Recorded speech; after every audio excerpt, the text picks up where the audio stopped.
Juan capítulo 1 y verso 12 nos dice: «Pero a todos los que creyeron en Él y lo recibieron, les dio el derecho de llegar a ser hijos de Dios».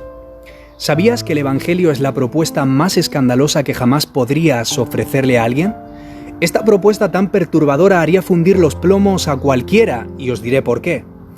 En el mundo existen más de 4.500 tipos de religiones diferentes, pero ¿cuál es el rasgo distintivo entre el cristianismo y las demás?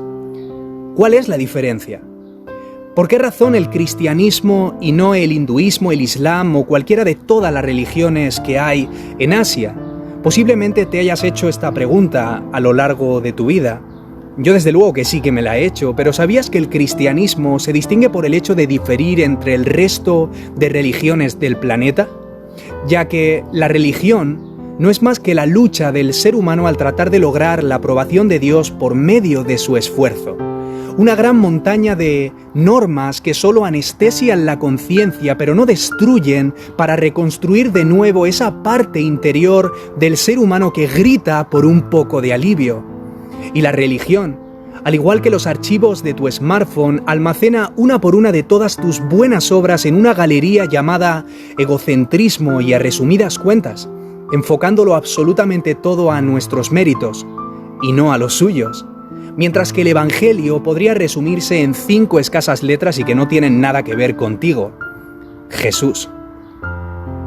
Es decir, que la religión trata de ti, sin embargo el Evangelio no, y esa es la razón por la que lo necesito con urgencia. Las exigencias morales de Dios eran enormes como para cumplirlas todas.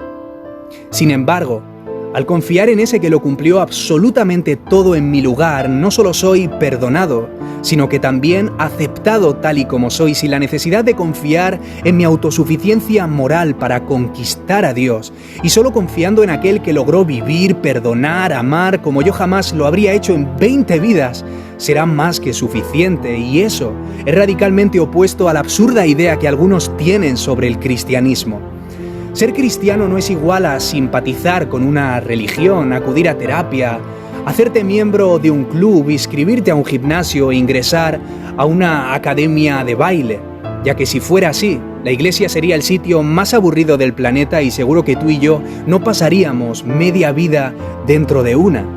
Por eso es que si el Evangelio no destrozó tu vida y la resucitó en alguien completamente nuevo, si jamás sufriste la transformación que Jesús trató de explicarle al cabezón de Nicodemo, el renacer de una criatura nueva, esa en la que tu corazón ya no es el que era, si no experimentaste el milagro del nuevo nacimiento, podrás servir a Dios, pero por motivos muy equivocados.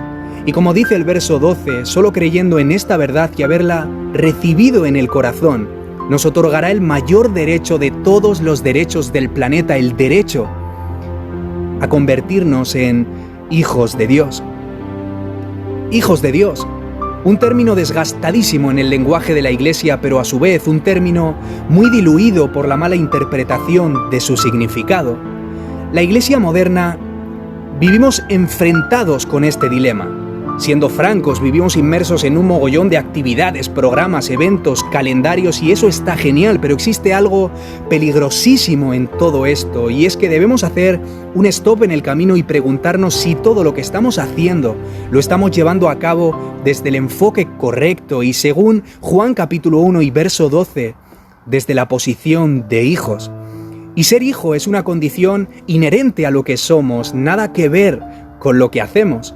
Y creo que coincidiremos si digo que el cristianismo no es tanto una cuestión de las cosas que soy capaz de hacer dentro o fuera de una iglesia, sino de aquellas que hago como conclusión de lo que soy. No me involucro en proyectos para ser un mejor cristiano, satisfacer mi ego, sentirme realizado en una comunidad de ideologías afines y que me da ese sentido de pertenencia, sino que todo lo que hago, digo, pienso, sueño, amo, proviene de un efecto colateral de lo que soy. Llevándolo a un plano biológico, ningún niño conseguirá que su padre lo ame más o menos en función de las cosas que pueda hacer para servirle, y del mismo modo, el amor de un padre no puede ser alterado por el mejor o el peor de los comportamientos de su hijo. Y esto atañe a la identidad. Y no veo nada más importante que esto para comunicarle a mi generación joven. Esta cuarentena solo está desnudándonos como iglesia. La está desvistiendo de todas esas capas y más capas de activismo, reduciéndola a su verdadera esencia. Pienso que quizás Dios haya tenido que aislarnos los unos de los otros para que a solas podamos reflexionar sobre quién somos y así poder ahondar en ella de un modo individual y no conectivo. Si miramos a nuestro alrededor, no hay interferencia de grandes eventos, conciertos, músicos, predicadores, sino que ahora una Biblia y un café es todo cuanto poseemos. Ha sido necesario el cierre de nuestras iglesias para profundizar en lo que verdaderamente nos define como cuerpo y créeme, no tiene que ver con los puestos que ocupamos, sino con lo que verdaderamente somos sin la necesidad de ellos. Durante muchos años he peleado contra esto.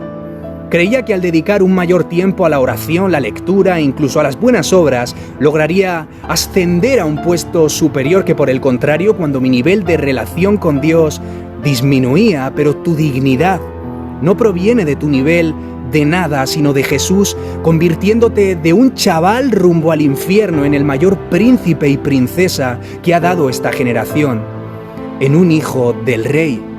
Hasta que por gracia logré entender la diferencia que existe entre el Evangelio y las religiones, una cuestión de dos preposiciones con un significado muy distinto, ¿para qué?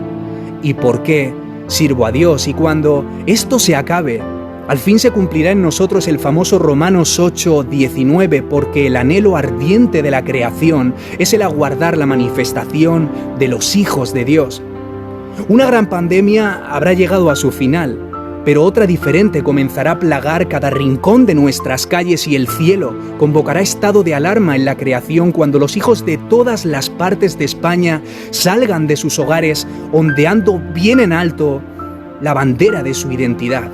Ahí ocurrirá la manifestación tan esperada. Jóvenes que pasan más tiempo con el Padre que con Netflix, con sus Biblias que con las redes, jóvenes que han entendido lo que son y ¿cómo podrá ser de otra manera?